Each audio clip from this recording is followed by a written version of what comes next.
Welcome back to Claim Brandalorian. I'm the Brandalorian, and let's get into this episode 6 breakdown of Star Wars Ahsoka.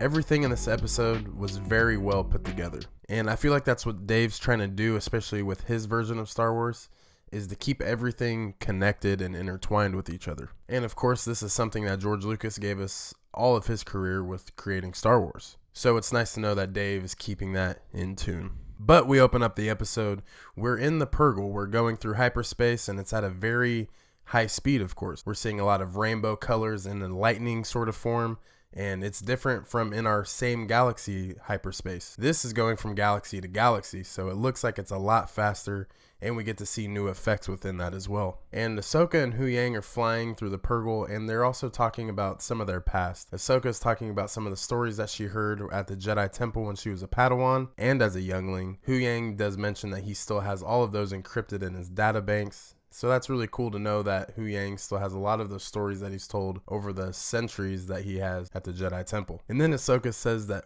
between 1 and 3, she does like the first one the very best. So this could be a subtle hint at George Lucas's movie series, either talking about the OT or the prequels trilogy. And then we finally catch up with Sabine. She's in a little jail cell on the Eye of Sion, and Baylan walks by and they have a brief discussion, and Sabine is making sure that her end of the deal is still being held up. Morgan Elsbeth's droids tell them that they are about to drop out of hyperspace, and they land in front of a planet that is like a white Saturn of our galaxy. And it kind of looks like rings around the planet, but it is not. It's actually made up of Purrgil skeletons. And from what we know, it seems like the Purrgil come here only to die. So in this sense, setting up for when Ahsoka arrives, hopefully the Purrgil that she is in and the surrounding ones do not die. Morgan Elsbeth, Baylan, Shin, and Sabine then take an escape pod off of the Eye of Sion, and once they break the atmosphere going into this new planet, we do see very tall statues of the Night Sister statues that Ahsoka had seen at the temple at the beginning of episode 1. So seeing those again, obviously that takes us way back into the Dathomiri and where they actually originated. So this planet has a lot of history. And some are comparing the large statues to those of the Zepho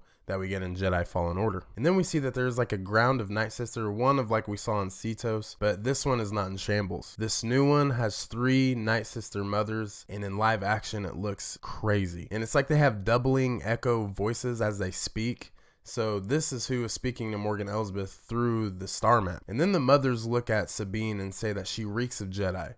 So they have these little stone pieces that look like it's mixed with Night Sister magic and some newer technology, and it surrounds Sabine and it takes her to another jail cell beneath them. And Sabine tries to open the door using the Force. We get a rumbling sound, kind of that of the Force, but it wasn't her. As she turns around and looks out the background, she does see Thrawn's Chimera. And obviously it's had some battle damage making the jump from our other galaxy to this new one, and we see some new improvements, a lot of gold plating, a lot of gold lining on the Chimera, and the ship is huge in live action. It has been a long awaited time, especially for Star Wars fans who love Thrawn and love just the way he manipulates his enemies, the way he gets close to them. He just has a whole different plan and idea to win. And like most have speculated, Thrawn's gonna have an army of some sort. And there were rumors that it would be an undead army of clone or stormtroopers. I would say that there's a 75% chance that some of them are actually reanimated stormtroopers. As Thrawn is discussing with the Night Sister mothers, he needs their magic one more time. This only implies that these stormtroopers that Thrawn has a battalion of,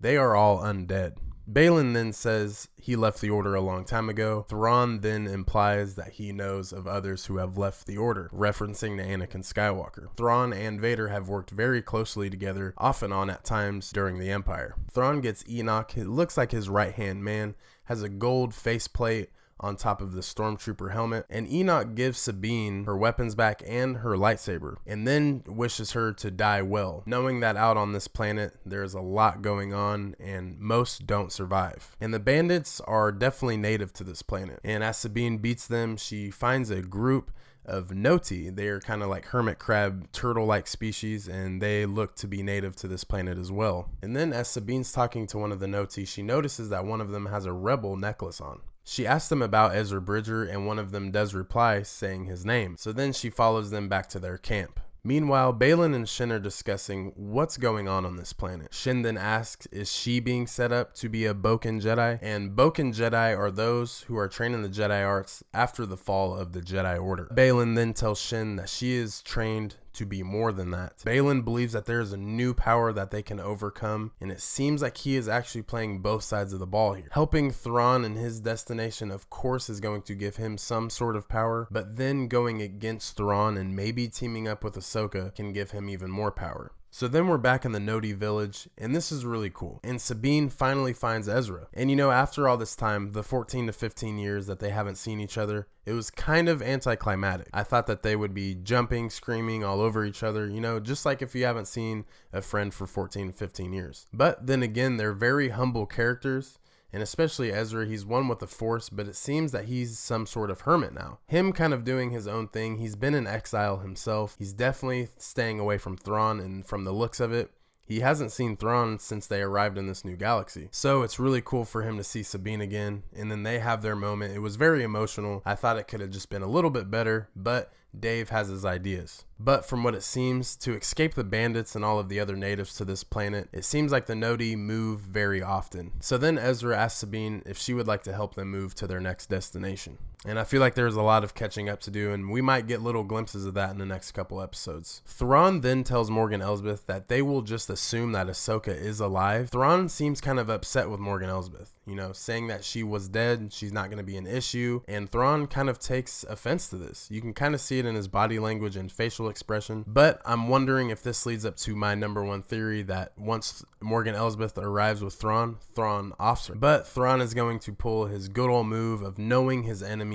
better than he should. Obviously, once they get Ahsoka, it seems that they're going to imprison her somehow, some way, and Thrawn is going to question her about everything. He wants to know where she's from, what she's a part of, who her master was. This just leads up to a lot more story development. Maybe Thrawn can tell Ahsoka about the times that he ran with Vader and knowing that he was Anakin Skywalker. I think seeing less Ahsoka in this episode was actually good. It was for the other characters that develop the story that surrounds Ahsoka. So this is good character development all across the board. Ezra and Sabine meeting up again, that was kind of what took it away from me. I thought that there'd be a lot more excitement, so that's what takes a point away. So I'll give it a 9 out of 10. Still a great episode. Dave Filoni going into another galaxy from the galaxy that we have been used to since 1977 is a crazy jump. And I feel like George Lucas had ideas for other galaxies, but at the same time, he kept it very close within this galaxy that we know of. But for Dave Filoni to go ahead and venture out and create his own story in another galaxy, this just shows that he has unlimited range in writing. We get to see new species, and we're also seeing a planet that is completely different from the other ones that we see in our normal galaxy. The way fans see this new galaxy brand new, it's remarkable. But if you like this breakdown, guys, go ahead and like. The last video did wonderful. I appreciate everyone who's watched it. If you're new, subscribe. The subscribers have gone up almost 40 since our last 2 videos. And if you have some comments, let me know down below. Let's engage a little bit. But until the next episode,